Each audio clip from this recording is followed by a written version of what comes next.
myself Miss Neha. The topic which I have selected to explain is chemical coordination and integration. So as I am talking about the chemical coordination, let us first understand what is chemical coordination. Coordination that is done with the help of chemicals. Okay, and the chemicals which we are going to talk about over here is mainly hormone. Okay, hormones, what are they? We will discuss in details. First, let us understand the topic. So, coordination with the help of chemical, mainly hormone. Okay, this chemical coordinate with each other, integrate, and perform the physiological function of our body. Physiological function. Physiological functions means which functions I am talking about? Like metabolism, locomotion, digestion, respiration. These are all your physiological functions of the body. Okay. So physiological functions are regulated by two systems, two main systems. What are they? Two main systems. They are your first nervous system and endocrine system. So these are the two systems. They coordinate together and regulate the physiological functions of your body. The nervous system actions are very point to point. Okay. For example, if the hot tea has fallen on your hand, what you will do? The immediate action would be you will immediately take your hand away. Okay. So point to point action has taken place in that of nervous system. Now suppose this is not regulated in this way, the regulation is not done. If it is not done, what will happen? It may cause harm to you. So its regulation plays a very important role. While endocrine system action is in wide range. Okay, in wide range you can say. In wide range. It is very rapid. Nervous system actions are very rapid. Okay, tea has fallen down on your hand or tea and you immediately take it. So it is very rapid. Wide range, while its actions are very slow, you can say it's slow. Okay, this is for short term, shortly, and this is long lasting. Its effects are long lasting. Now, nervous system, we know that in each and every cells, your nervous system or neurons cannot innovate. Okay, so here the neurons cannot innovate in each and every cells. Okay, but each cell has to coordinate to perform its own functions. So who will do that, right? So here that action is taken by hormones. That actions are taken by hormones, that each and cell could coordinate with each other and can perform and regulate their function. Okay, so this is done by hormones, and those hormones are released from endocrine system. So therefore we need endocrine system. So let us understand, as we are talking about the chemical coordination and integration in this chapter, completely we are going to understand more about the endocrine system. So let us understand about the endocrine system more in details and about the hormones more in details. So if I say endocrine system, what does it constitute of? It constitutes of endocrine gland and hormones. Endocrine gland and hormones. Okay. Endocrine glands. Now we have two types of endocrine glands. What are they? So they are, one is the organized one. Another one is the unorganized one. Now what is the difference between this organized and unorganized one? Organized one, the tissues are completely organized as a gland, and this completely, the whole gland secretes hormones. So they are organized. In unorganized one, the cells are scattered in an organ, and that particular cell secretes the hormones. That means a complete organ is not secreting hormone. Or cells which is scattered in them secretes hormone. So therefore they are unorganized. So what are the example of unorganized one? The examples are liver, kidney, heart, and GI. Gastrointestinal tract, GI tract, gastrointestinal tract. Okay, so liver, kidney, heart, and GI tract. So in them, some cells are scattered in this organ and they secrete hormone. While what are your organized one? In organized, you have total 8 glands. So how you will remember them? Let's start from PP. So PP, your one of the master gland, that is pituitary gland, which is called as master gland. Pituitary gland, pineal gland, pancreas, fourth parathyroid.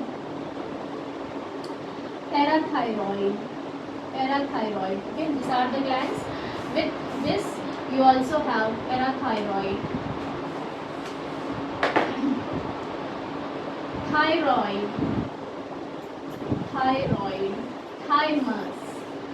thymus, adrenal,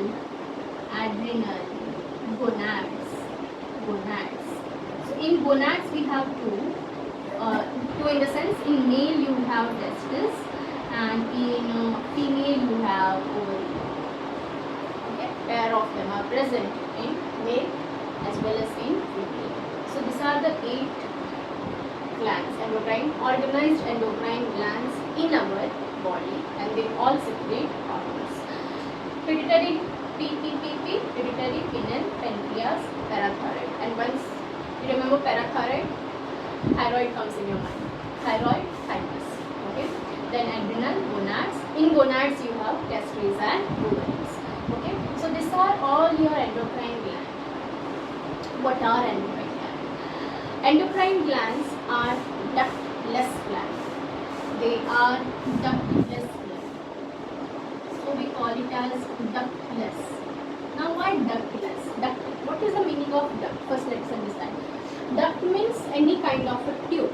Okay, so if anything which is secreted and through duct it has to pass.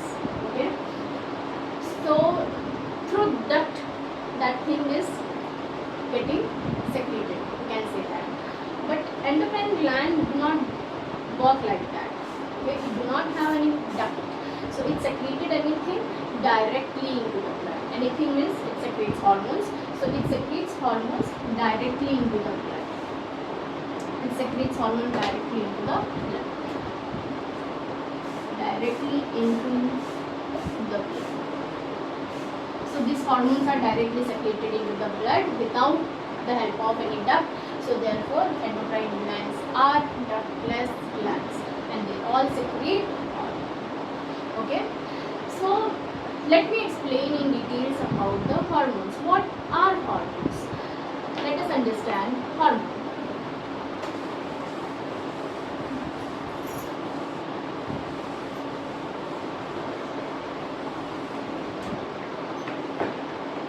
As I said, the chemical which we are talking over here are hormones, and hormones are secreted by endocrine glands. What are these hormones? Hormones are nothing but they are chemical messengers.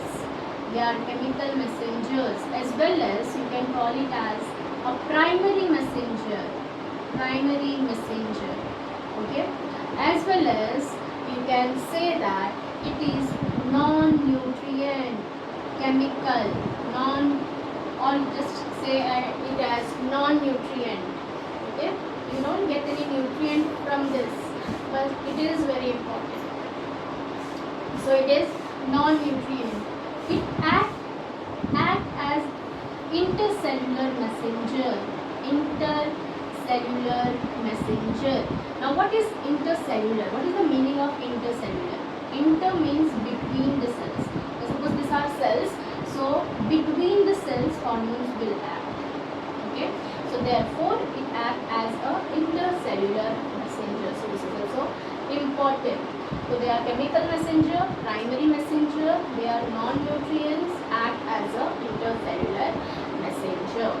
Now, hormones, they once they are utilized by our body, it cannot be reutilized again. Okay, so what we have to do then? We should decompose it, right, after it has been used once. So the decomposition part is done by, so it cannot be reutilized again. It cannot be reutilized. It cannot be reutilized and decomposed afterwards by kidney and liver. Kidney and liver. So what this organs does, that from the blood they separate this used hormones and they decompose it, and then with the urine this byproducts are secreted out of, excreted out of the body. Okay. So this one point, very important point, we got to know that it cannot be reused again. Once it is utilized, it has to be excreted out with the urine. Okay. So this is the another point of the hormones. Now, hormones can be water soluble or it can be lipid soluble. So in this also we have two types. What are they? Water soluble. Some are water soluble, some are lipid soluble. Some are water soluble, some are lipid soluble. Okay, this is the another point of it. Water soluble and lipid soluble. Okay, so these are the few points about the hormones. And this is secreted directly into the blood. Another point, directly secreted directly into the blood. One more important point over here, it is non-antigenic. Non-antigenic. As well as one more important point, it is non-antigenic, I will write over here, and non-species specific. Non-species specific. Okay, so that means it is also not species specific. Okay, so these are all your few important points about the hormones. Let us just go through it once again. Hormones, they are chemical messenger, primary messenger. Okay, they are non-nutrient, they act as an intercellular messenger. They cannot be reutilized. Once it is used, it is decomposed by your kidney and liver, and then it can be, some of it will be water soluble, some of it will be lipid soluble. They are directly secreted into the blood. They are non-antigenic as well as they are non-species specific. These are all important points about your hormones. Okay, so the endocrine system constitutes of endocrine gland and hormone. Endocrine glands are the ductless glands that secretes hormones directly into the blood. So these are the few important points about the endocrine system. Now let us one by one go go through the glands and understand about them, how they work. So the very first gland which I would like to talk about is hypothalamus. Okay.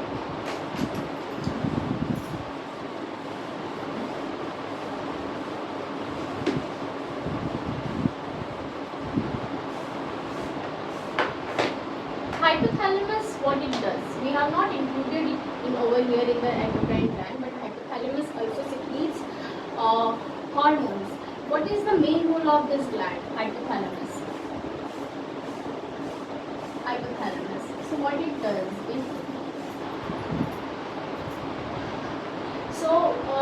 you can say that it regulates the synthesis and secretion of the hormones. Okay. Hypothalamus, where it is situated, so it looks somewhat like this.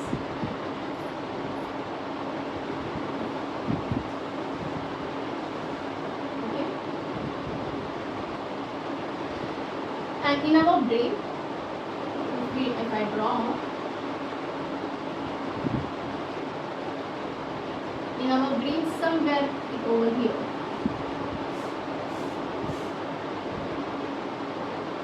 suppose here hypothalamus is present.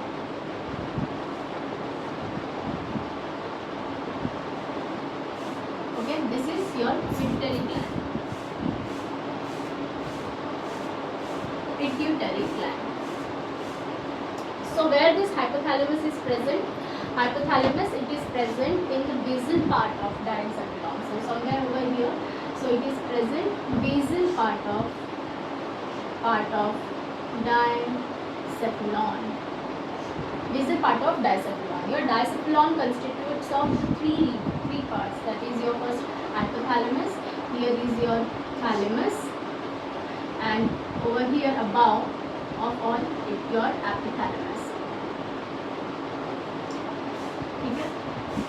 Epithalamus. So epithalamus, thalamus and hypothalamus are your diencephalon, part of the diencephalon. So that's why basal part, at very basal part, your hypothalamus is present. So we call it as where the hypothalamus is present, so basal part of the diencephalon. There are some basic things which we must know about the hypothalamus. Okay. Now hypothalamus, it has certain cells which is called as neurosecretory cells. Which cells? Neurosecretory cells. Neurosecretory cells are present in the hypothalamus. Okay. So these are the neurosecretory cells which is present in hypothalamus.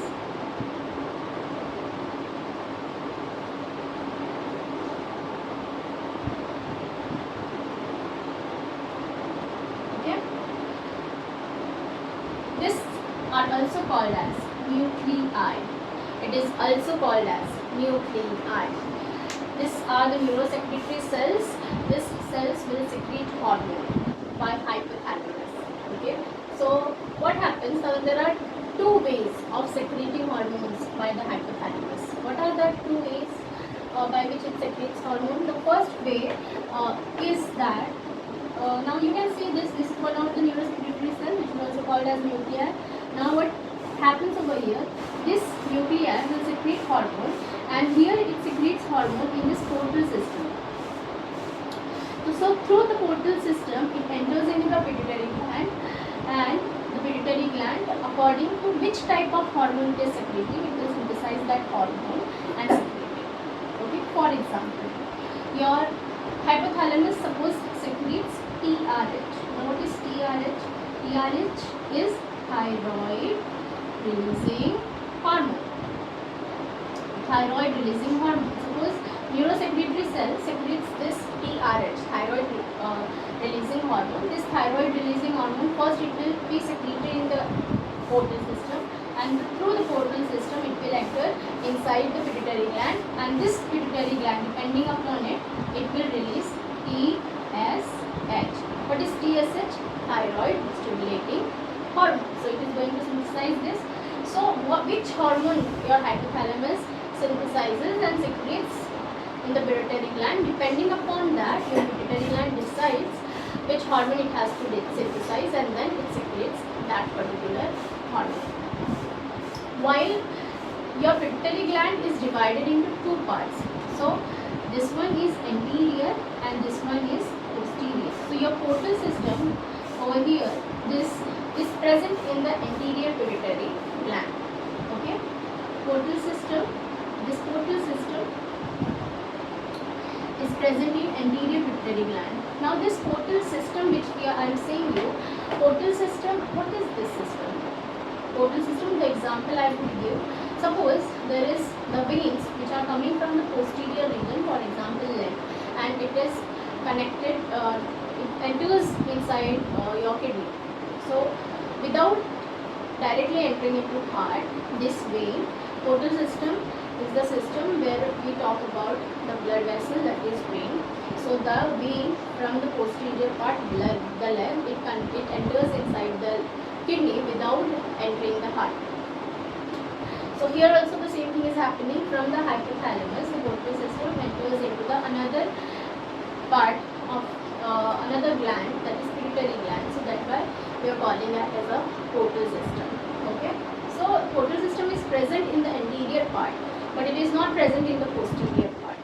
The posterior part what happens is your hypothalamus as nuclei, and this nuclei directly it enters in the posterior pituitary gland. Okay, so the pituitary here it synthesizes the hormone, and posterior pituitary gland has only one work. Okay, what work it has? That is to store the hormone which is synthesized from here. It is going to store it and then secrete it. Means it do not synthesize its own hormone. The hypothalamus gives it the ready-made hormone. Okay, while the anterior pituitary gland it has to synthesize its own hormone and then secrete it. So this is the difference between this anterior and posterior pituitary gland, as well as these are the two ways through which hypothalamus synthesizes and secretes hormones. Okay, thank you. There are many more things which we will be discussing over here afterwards. So here I am completing